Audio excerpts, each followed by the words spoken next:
হইতে চাইলে জান্নাতে বাসি চাইলে প্রাণ বলি করো সাধনা লা ইলাহা ইল্লাল্লাহ লা ইলাহা ইল্লাল্লাহ ভাইজান বল না কত দূরে মদিনা কেমনে যাব জানি না রে বল না কত দূর মদিনা কেমনে যাব জানি না হায়রে দয়া করো দয়াল আল্লাহ দয়া করো দয়াল আল্লাহ নাও গো সোনার মদিনা লা ইলাহা ইল্লাল্লাহ লা ইলাহা ইল্লাল্লাহ লা ইলাহা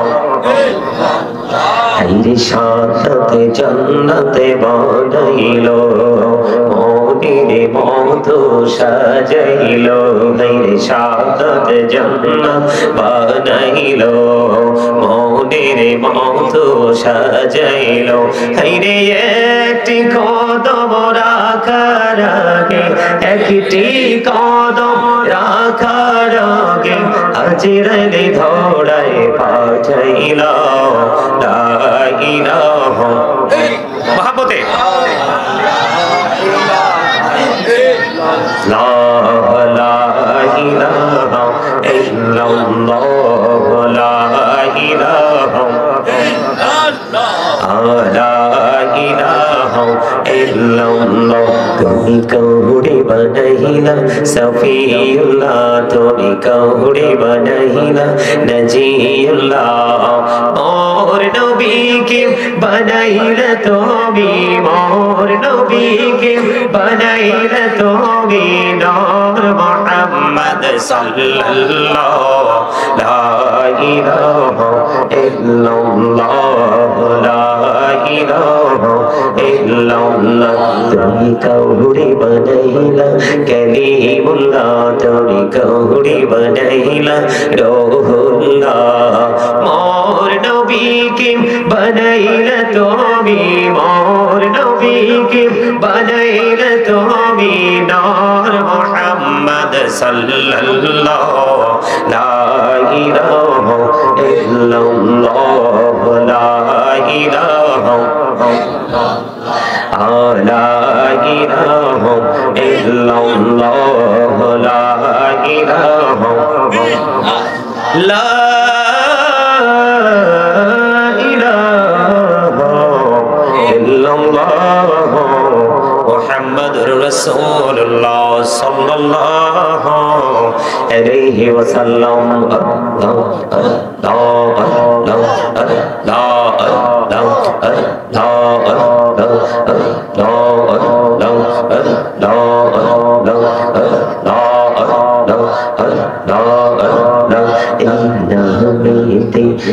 তো মধুর এই নামেতে তো মধুর জাহানি তো আগির দয়া জাহানি তো আগে যতই জপি নামটি তোমার যতই জপি নামটি তোমার ততই মধুর লাগে দয়া ততই মধুর লাগে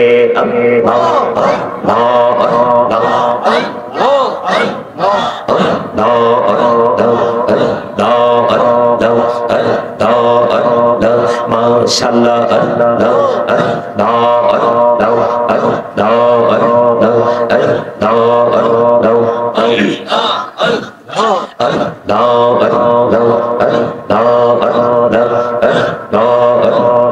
জীবন গড়িয়া করছি রে গোনা জীবন গড়িয়া করছি রে গোনা ক্ষমা করে দাও রে দয়া ক্ষমা করে দাও এই রে গোনা গলে ক্ষমা করিয়া গোনা গলে ক্ষমা করিয়া কবুল করে নাও রে দয়া কবুল করে নাও আল্লাহ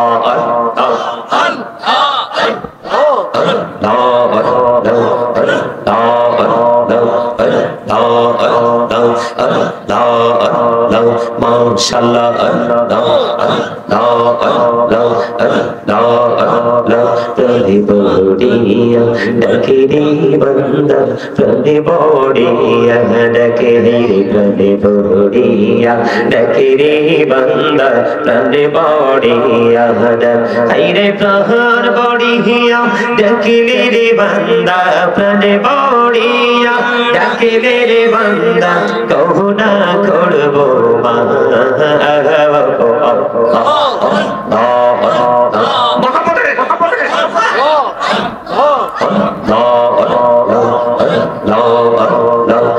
মাশাআল্লাহ আল্লাহ আল্লাহ এই দাও রেহি আর মাঝে এই দাও রেহি আর মাঝে কিসের করো খেলা পিছের দিকে চাইয়া দেখো পিছের দিকে চাইয়া দেখো ডুবে যাই তোর বেলারে আল্লাহ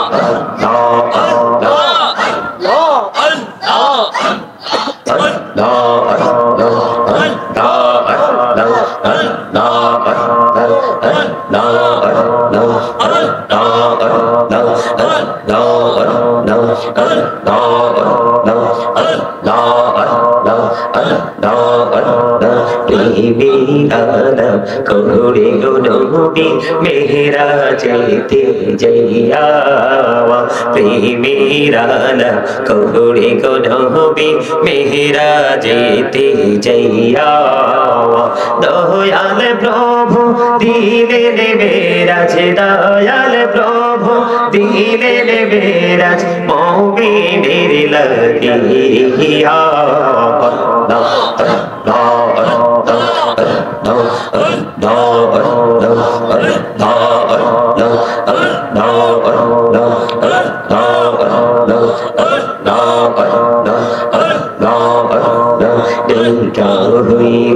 আল্লাহর আউলি রাসূল আজম নওজার শৌরি দেখা হইলেন আল্লাহর আউলি রাসূল আজম নওজার শৌরি বেলায়েতের আলোয় ভরলো বেলায়েতের আলোয় ভরলো পাখি ভূমি বাগদাদ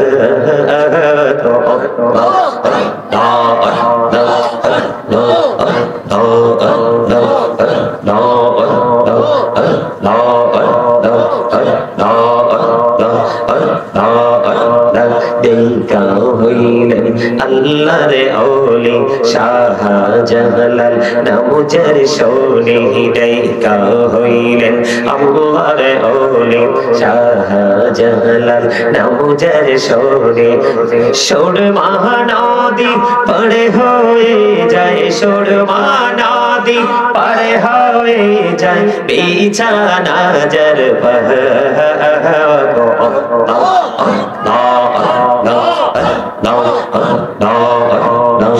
মাশাআল্লাহ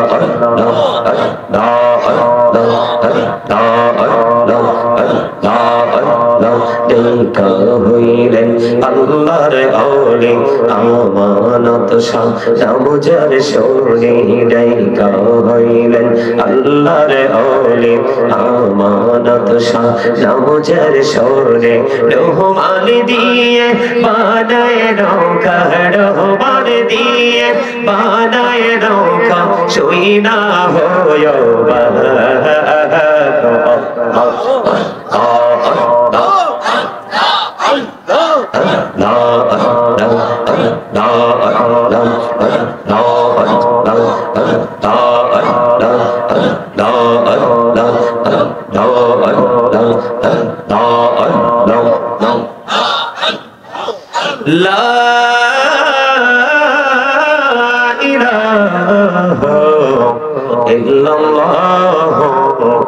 মুহাম্মাদুর রাসূলুল্লাহ সাল্লাল্লাহু আলাইহি ওয়াসাল্লাম সুবহানাল্লাহ ওয়ালহামদুলিল্লাহ লা ইলাহা ইল্লাল্লাহ সুবহানাল্লাহ আলহামদুলিল্লাহ লা ইলাহা ইল্লাল্লাহ লা ইলাহা لا إله إلا الله سبحان الله الحمد لله لا إله إلا الله لا إله لا إله إلا الله নবী আমার নহুদের ফতন জগৎ করলে অজানা নবী আমার নহুদের ফতন জগৎ করলে অজানা রাজহাসরে করবি তিনি উম্মতের ফয়সালা সুবহানাল্লাহ আলহামদুলিল্লাহ লা ইলাহা ইল্লাল্লাহ সুবহানাল্লাহ আলহামদুলিল্লাহ লা ইলাহা ইল্লাল্লাহ লা ইলাহা ইল্লাল্লাহ লা ইলাহা ইল্লাল্লাহ সুবহানাল্লাহ মুহাম্মাদে লা ইলাহা ইল্লাল্লাহ লা ইলাহা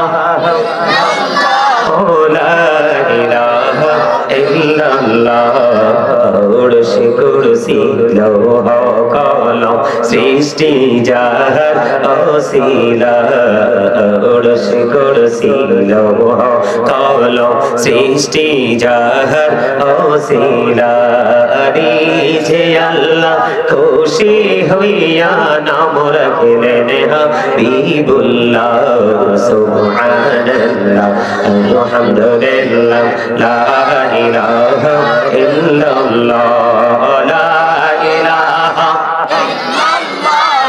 লা ইলাহা ইল্লাল্লাহ নামের সাথে নামে সাইয়া যারে আল্লাহ পাঠাইলা নামের সাথে নামে সাইয়া যারে আল্লাহ পাঠাইলা যে আল্লাহ দোস্ত বলে তাহার প্রেমে মজিলা সুবহানাল্লাহ আলহামদুলিল্লাহ লা ইলাহা ইল্লাল্লাহ লা ইলাহা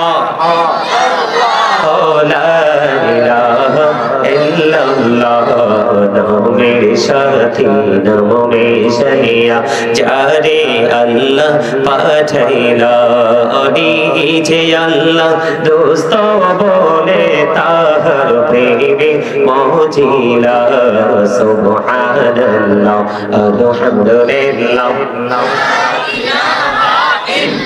লা ইলাহা ইল্লাল্লাহ লা ইলাহা ইল্লাল্লাহ শাহাদাতের পানি ঠোঁটে আসিলেন কামলিওয়ালা মক্কাতে ফুটিল রবি নূরে মিন নূরে আলা সুবহানাল্লাহ আলহামদুলিল্লাহ লা ইলাহা ইল্লাল্লাহ লা ইলাহা لا إله لا إله إلا الله محمد رسول الله صلى الله عليه وسلم حسبي ربي جل الله في قلبي غير نور محمد صلى الله لا إله إلا الله نور محمد صلى الله لا إله إلا الله আল্লাহ তুমি নিরাকার নাই তোমারা কর সাকার আল্লাহ তুমি নিরাকার নাই তোমারা কর সাকার কোন নামে রাখিব তোমায় বলে দাও মাবুদাল্লাহ হাসবি রব্বি জাল্লাল্লাহ মাফি কলবি গায়রুল্লাহ নূর মুহাম্মদ সাল্লাল্লাহ লা ইলাহা ইল্লাল্লাহ নূর মুহাম্মদ সাল্লাল্লাহ লা ইলাহা ইল্লাল্লাহ আমরা সবাই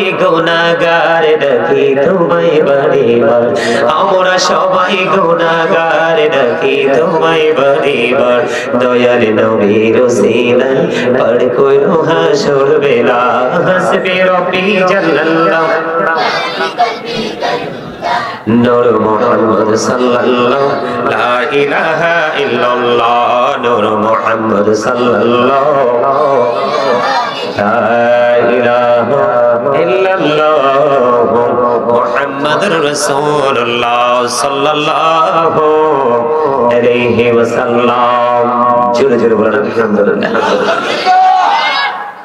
উপস্থিত উলামায়ে কেরাম, আমন্ত্রিত অতিথিবৃন্দ, দাড়িপাকা আমার মুরব্বী বাবারা, যুবক ভাইরা, পর্দানিশী আমার মা বোনেরা, বিশেষ করে আজকে বারিকোট উত্তরপাড়া জামে মসজিদের উদ্যোগে ৩৮তম বার্ষিক তাফসীরুল কোরআন মাহফিলের আয়োজন করা হয়েছে।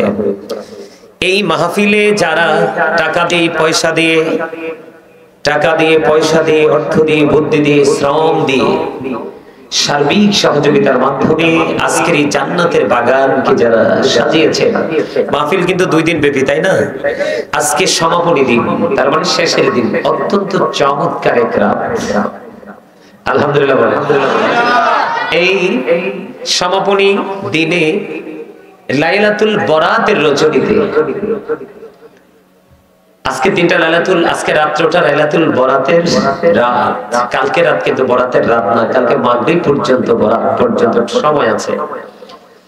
তো আজকে এই 2 দিন ব্যাপী মাহফিলটা যারা টাকা দিয়ে পয়সা দিয়ে সার্বিক সহযোগিতার মাধ্যমে এবং আপনারা যারা দূর দূরান্ত থেকে এসেছেন, আপনারা উপস্থিত হয়ে আজকের মাহফিলের সৌন্দর্য বৃদ্ধি করেছেন, সকলের প্রতি আমার আন্তরিক সালাম। আসসালামু আলাইকুম ওয়া রাহমাতুল্লাহি ওয়া বারাকাতুহু। সম্মানিত উপস্থিতি, একটু লম্বা হয়েছে জিকিরটা, তাই না? হ্যাঁ, ভালো লাগছে? কার কার কাছে ভালো লাগছে হাত তোলেন তো। মিছা কথা কইেন না কিন্তু, আমি কিন্তু সবার চেহারা চাইছি। জিকির যার ভালো লাগছে তার চেহারাও কিন্তু আমি দেখছি, যার ভালো লাগছে না তার চেহারাটাও কিন্তু আমি দেখছি। হাত নামান, আরো জোরে। আজকে জিকির করেছি কেন জানেন? বললাম না একটু ব্যতিক্রম ভাবে শুরু করব, তার কারণ আজকের রাত হলো জিকিরের রাত, আজকের রাত হলো কোরআন তেলাওয়াতের রাত, আজকের রাত হলো নফল ইবাদত করার রাত, আজকের রাত হলো কিতাব প্রমাণ করেছে, আজকের রাত হলো ওয়াজ নসিহতের রাত। সুবহানাল্লাহ বলবেন না? আর জোরে। এই মানে গাড়িতে উঠবো তখনও একটু ভালো করে কিতাবটা দেখে তারপরে নামছি, গাড়িতে উঠছি। বিশ্বাস করেন আপনারা? কেন এরে মোবাইলটা কই, কেন আজকে কিতাবটা আরো ভালো করে আইছি, যা আপনারা শুধু শোনেন, শোনার পরে এরপর আপনারা সিদ্ধান্ত দিয়েন যে আসলে বিষয়টা নিয়ে কথা বলা দরকার কিনা। শুধু মন দিয়ে শুনবেন, আমি মাইকে শোনাবো, আমি বললে বলবেন হুজুর মনে হয় প্রতিহিংসা থেকে এটা করতেছে। শুরুতে শোনাই, কারণ পরে ওয়াজে ঢুকলে আর মজাটা নষ্ট হয়ে যাবে। শোনেন আজকে কেন এই কাজটা করছি। 14 শাবানে রাতে এইভাবে মসজিদে ভিড় না করে যদি সেখানে কাটায় তারপর ভালো হয়েছে। কথাটা বুঝেন নাই? এর গুলি করে মারার দরকার। 14 শাবানে রাতে এইভাবে মসজিদে ভিড় না করে যদি সেখানে কাটায় তারপর ভালো হয়েছে। আরে আরো জোরে বলেন নাউজুবিল্লাহ। এটা কি কুকুরের বাচ্চার চেয়ে খারাপ না? প্রাণী জগতের মধ্যে সবচেয়ে নিকৃষ্ট প্রাণী হলো কুকুর। এই কুকুরকে শয়তানের থুতু থেকে সৃষ্টি করা হয়েছে। এই বদমাইশের নাম কি? আখতারুজ্জামান। আপনারা আহলে হাদিস নামক কুলাঙ্গারদের নাম শুনেন নাই? এটা হচ্ছে এই কুলাঙ্গারদের একজন আখতারুজ্জামান। সে নাকি বড় শায়েখ। কি কইছে শুনছেন? এখন আমি যদি বলতাম তাহলে আপনারা মনে করতেন আরে হুজুর মনে হয় প্রতিহিংসা থেকে বলছে। এই পাইছেন? শবে বরাতের রাত্রিতে মসজিদে গিয়ে ইবাদত করার চাইতে নাকি বেশ্যাখানা পতিতালয় অনেক ভালো। আপনারা বলেন আপনাদের আগামী প্রজন্মের অবস্থা কি হবে? আপনাদের ছেলে নাতি নাত করতে অবস্থা কেমন হবে? এই জন্য আজকে বারবার শুধু আমার একটা হাদিস মনে পড়ছে। কয়টা? একটা হাদিস শুধু আমার হৃদয়ে বারবার শুধু আমাকে টাচ করছে। একটা রাসূলের পবিত্র হাদিসে মুবারক, আমার রাসূল বলেছেন আদিবু আওলাদাকুম আলা সালাসি খিসালিন হুব্বি নাবিকুম ওয়া হুব্বি আহলি বাইতিহি ওয়া আলা কিরাআতিল কুরআন। রাসূল বলেছেন তোমরা তোমাদের সন্তানদেরকে তিনটি বিষয় শিখাও। কয়টি? আরে যারা বলেন আল্লাহ রাসূল বলেছেন হুব্বি নাবিকুম is the love of the prophet. তোমরা তোমাদের সন্তানদেরকে নবীর ভালোবাসা শিখাও, প্রেম শেখাও, কারণ নবীর প্রেমের মধ্যে রয়েছে সকল সহি নিদর্শন। ওমা কথা বুঝেন নাই? নবীর প্রেম মানেই তো নবীকে গ্রহণ করা। এই বছর আপনাদের এখানে আমি আইছি কয় বছর? এই মেম্বার সাহেব কয় বছর? এই বছর 3 বছর। তা আমারে ভালোবাসতেন দেখেই তো দাওয়াত দিছেন, হ্যাঁ না ভুল বলছি? যদি ঘৃণা থাকতো ডাক দিতেন আমাকে। তো ভালোবাসা মানেটা কি? আমার চেহারা নাকি আমার আলোচনা, আমার বক্তব্য? এটাই তো বাস্তবতা, তাই না? আমি কিন্তু আপনাকে ভালোবাসবো না, আপনার গুণকে ভালোবাসবো। আমি আপনার জন্য কাঁদবো না, কাঁদবো আপনার গুণের জন্য। কেমনে জানি একটা শুল্লুক হয়, পানে তো স্বাদ লাগে না, স্বাদ লাগে চুনে। রূপ দেখে তার মন ভরে না, মন ভরে তার গুণে। কথা বলেন না কেন? আরো জোরে। আমরা সবাই নবীর সৈনিক, ঠিক কিনা বলেন? কারণ নবীর সৈনিক এই জন্য বললাম, এখন তো মূর্খতার সংখ্যা একেবারে আস্তে আস্তে বেড়ে যাচ্ছে। গভীর জ্ঞান সম্পন্ন আলেমদের সংখ্যা কমে যাচ্ছে, আর এটাই হলো কিয়ামতের আলামত। যত বেশি মূর্খতা বাড়বে তত বেশি ভুলভাল ফতোয়া চলবে, আর যত বেশি ভুল ফতোয়া চলবে তত বেশি মানুষ বিভ্রান্ত হবে, আর মানুষ যত বেশি বিভ্রান্ত হবে ততই সে জাহান্নামের নিকটবর্তী হবে। আপনি বলেন যেটাকে আল্লাহর কোরআনের ভাষায় বলা হয় লাইলাতুল মুবারাক, ঠিক কিনা বলেন? আর হাদিসের ভাষায় বলা হয় নিসফে শাবান, ঠিক কিনা বলেন? কোরআন এবং হাদিস অর্থ কিন্তু একটাই। অর্থ কি? কথা বলেন না কেন? শাবান আসেনি? আরে শাবান শব্দটা আসেনি? আছে। এটা কি পৃথিবীর কারো বানানোর কোনো ক্ষমতা আছে? কথা বলেন না আছে? আরো জোরে বলেন না আছে? আবার দেখবেন কিছু কাঠমোল্লা বেরিয়েছে, দাওয়াত সাওয়াত নাই, ভাইরাল হওয়ার জন্য উল্টা পাল্টা কথা বলে। এরা বলে কবর জিয়ারত নাকি বিদআত। কবর জিয়ারত কি? ছোট্ট করে বন্ধু আমি শুরুটা করবো, আপনাদের এক সামনে তুলে ধরবো, একটু হৃদয় খুলে শুনবেন, বেশি আলোচনা করবো না। তবে যদি আপনারা শুনতে চান আমার সাধ্য মতো করবো। রাজি আছেন তো সবাই? বন্ধুরে আমার আপনার প্রাণের নবী আসার আগে পৃথিবীতে বিচরণ করেছিলেন ঈসা রুহুল্লাহ। চার বাবা নাই রে, বাবা ছাড়া জিব্রাইল আসলেন পৃথিবীর বুকে, মা মরিয়মের দিকে তাকাইয়া ফু দিলেন। এই ফু মা মরিয়মের স্তনে ঠাই নিল। সময় মতো ঈসা রুহুল্লাহ পৃথিবীতে কদমটা বাড়িয়ে দেয়। একটুখানি যদি ওনার মুজিজা না বলি আপনারা ওনার শানটা বুঝবেন না বন্ধু। উনি এমন একজন পাওয়ারফুল নবী ছিলেন। একদিন ওনার সঙ্গীরা বকরি খাইতে চাইলেন, মেষ খাইতে চাইলেন। চাওয়ার পরে আবার বললেন, অনুমতি নিয়ে মেষ খাইলেন। কিন্তু আল্লাহর নবী ঈসা বলেছেন, তোমরা মেষ খাওয়ার পরে হাড় আর চামড়াগুলো বিচ্ছিন্ন করিও না, আর চামড়াগুলো তোমরা এক জায়গায় রাখো। বন্ধু আজকের এই পবিত্র রজনীর ফজিলত বোঝানোর জন্য বন্ধু বলছি। এবার কি করলেন? উনি এমন একজন নবী ছিলেন, খাওয়া টাওয়া সব শেষ হলো, চামড়া এবং হাড় গুলো একত্রিত। আল্লাহর নবী ঈসা রুহুল্লাহর হাতের আশাটা দিয়ে একটা টাচ করলেন। টাচ করে বলে, যা যা তোর পালে চলে যা। বন্ধু আপনি কিন্তু গোশত খেয়ে শেষ করে ফেলেছেন, চামড়া এবং হাড় থেকে ও বন্ধু আবার পরিপূর্ণ মেষ হয়ে জিন্দা মেষ পালে চলে যায়। এগুলো হলো আল্লাহ নবীদের মুজিজা, যেটা আপনার আমার জীবনে আমাদের পক্ষে সম্ভব নয় বন্ধু। আল্লাহর নবী ঈসা রুহুল্লাহ বরাতের ফজিলত সম্পর্কে বলার জন্য বলছি। তিনি আল্লাহর কাছে বললেন, আল্লাহ গো, এই জামানায় আমার চেয়ে বড় বুজুর্গ আর কেউ আছে কি? বুঝবেন কিন্তু ঈসা নবী আল্লাহর কাছে দরখাস্ত করলেন, আল্লাহ গো, এই জামানায় আমার চেয়ে বড় বুজুর্গ, আমার চেয়ে বড় আল্লাহওয়ালা আসেনি। এবার আল্লাহ রাব্বুল আলামিন ঈসা রূহুল্লাহকে বললেন, তুমি সামনের দিকে যাও, একটা রাস্তা দেখিয়ে দিলেন। যখন রাস্তা দেখিয়ে দিলেন, রাস্তা পথে বন্ধু তিনি চলতে শুরু করলেন।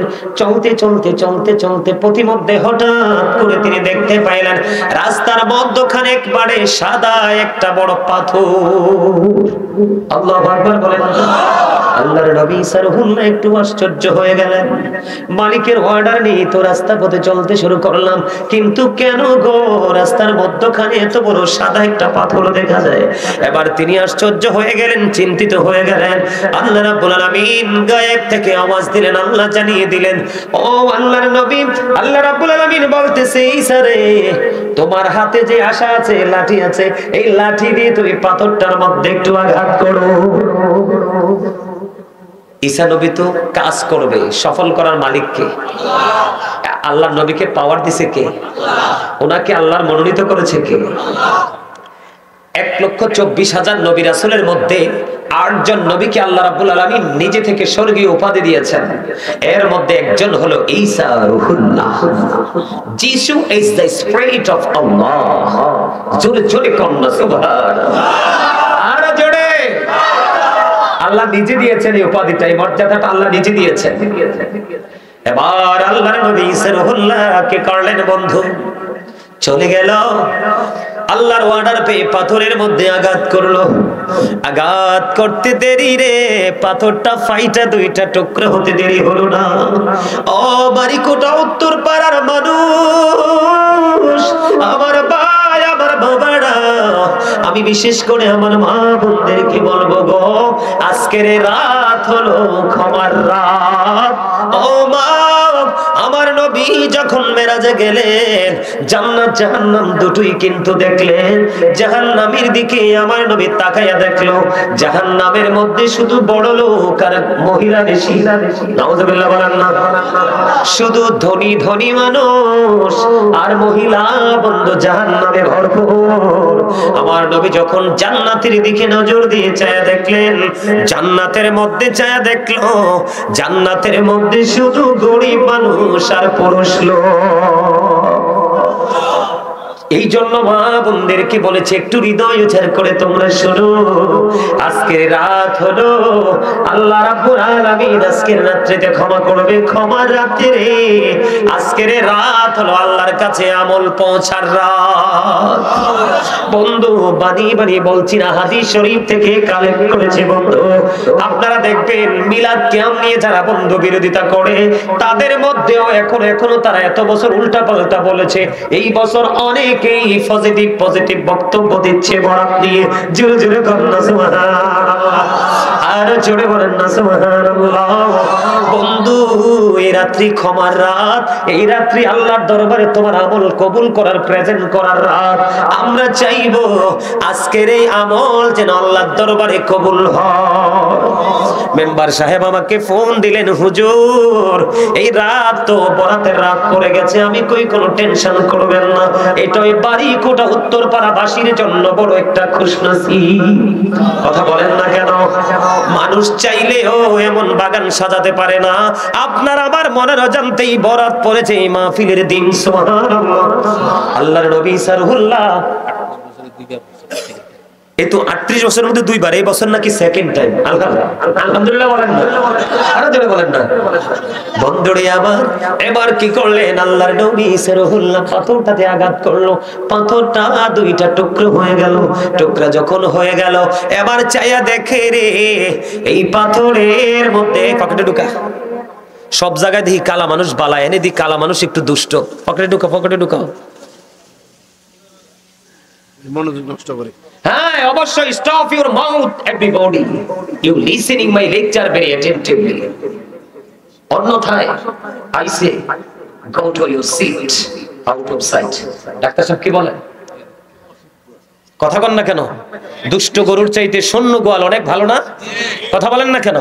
হ্যাঁ, যেই গাবি দুধ দিবে না, বাচ্চা দিবে, আমার দুধও লাগবে, বাচ্চাও লাগবে। কথা কন না কেন? আমার দুনিয়াও লাগবে, আখেরাতও লাগবে, আমার দেহের খোরাকও লাগবে, রুহের খোরাকও লাগবে। তুমি সারা জীবন তো দেহের খোরাক যোগাও, আজকেরই বাগান হলো তোমার রুহের খোরাক।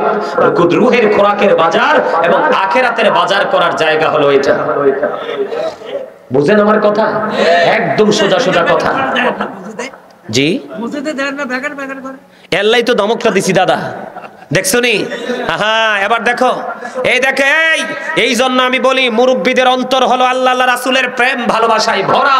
বর্তমান প্রজন্মের ম্যাক্সিমাম যুবক যুবতীদের অন্তর হিংসা, নোংরামি আর ইহুদি সংস্কৃতিতে ভরা। আমার কথায় আপনাদের মনোযোগ নাই, যদি থাকতো তাহলে ঠিকটা অনেক উঁচু হতো। আপনি বলেন আগের যুগের মুরব্বীদের মধ্যে যে নমনীয়তা ছিল, ভদ্রতা ছিল, প্রীতি ছিল, এখনকার ছেলেদের মধ্যে কি আছে? আরো জোরে বলেন। গত পরশু দিনের আমি বাড়িতে গেলাম, জুমার দিন না শান্ত, গত জুমার দিনে আমি গেছি আমার গ্রামের বাড়িতে। আমি একটা খুব দৃষ্টিনন্দন একটা মসজিদ আল্লাহ আমাকে দিয়ে, আমি গোলামকে দিয়ে গোলামি করেছি, দেখছেন কিনা জানি না। সহজে বাংলাদেশে না, আল্লাহ তো বিভিন্ন দেশও ঘুরাইছে। আমি কোথাও এত সুন্দর এত দৃষ্টিনন্দন মসজিদ আমি কোথাও দেখিনি। আমি একদম গুনাহগার, মাত্র 5.5 মাসে মসজিদ শুরু এবং শেষ করেছি। সবচেয়ে মজার বিষয়টা হলো মসজিদটা ছিল পাঞ্জেকানা, চালু করছি জুমা জানুয়ারির 5 তারিখে, এবং যিনি খতিব ওনাকে রেখেছি প্রতি মাসে। যেই খতিবের যে অনারিয়ামটা, তার মানে হাদিয়াটা, এটা আমি প্রতি মাসে দেই, অলরেডি জানুয়ারিতে দিয়ে দিয়েছি। আলহামদুলিল্লাহ কন্যা আনা জোরে আলহামদুলিল্লাহ। তো জিকির আজকের রাতে এটা কোন লাগবে বেশি করে, ঠিক না? আমার কয়েকটা স্বাস্থ্য ভাই যে দুইটা হাসি দিছে আর কন্দটা ঠান্ডা হয়ে গেছে। আলহামদুলিল্লাহ কোন প্রেমেরই বাজারে কে যাবি চল রে, আমিও যাব তোর সঙ্গেতে।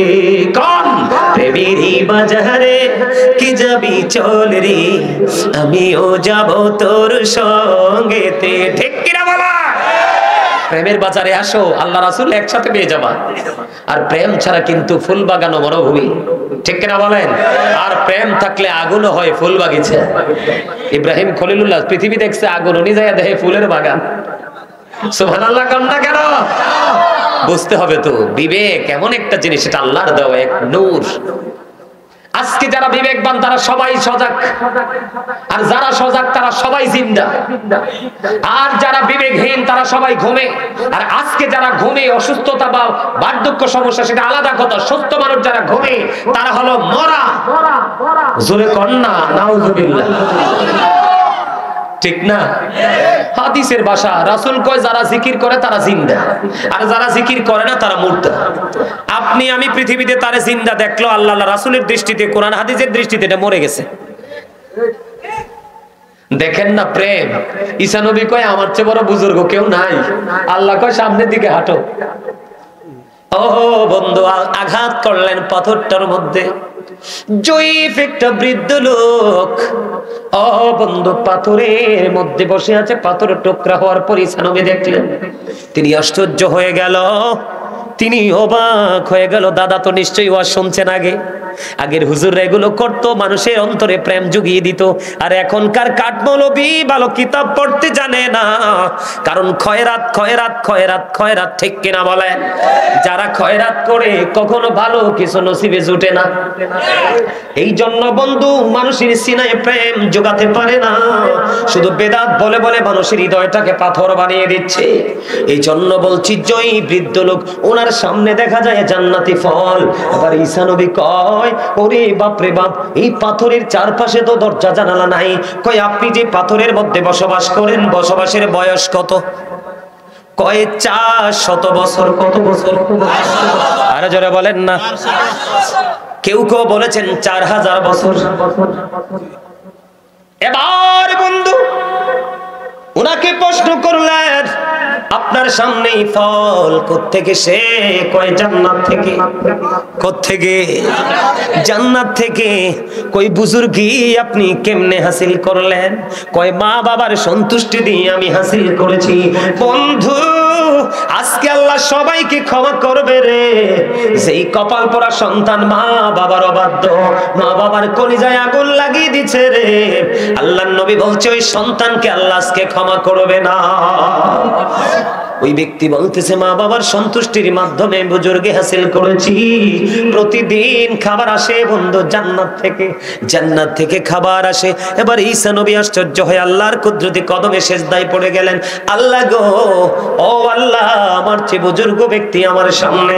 এবার আল্লাহ রাব্বুল আলামিন আল্লাহর নবী ঈসা রুহুল্লাহকে ডাক দিয়ে বলতেছে, ঈসা রুহুল্লাহকে ডাক দিয়ে বলে, ঈসা রে, শাবানের রাত্রিতে আমার বন্ধু নবীর উম্মতেরা যদি গোলামি করে রে, তাইলে ওই 4000 বছর অথবা 400 বছর এই পাথরের মধ্যে বসে যে বৃদ্ধ লোকটা গোলামি করতেছে, জান্নাতি ফল সে খাইতেছে, ওই বুজুর্গের চাইতেও আমি আল্লাহর কাছে বরাতের রাত্রিতে যারা ইবাদত করবে প্রাণ উজাড় করে, ওই বুজুর্গের চাইতেও আমি বুজুর্গ বলে গণ্য করে নিব।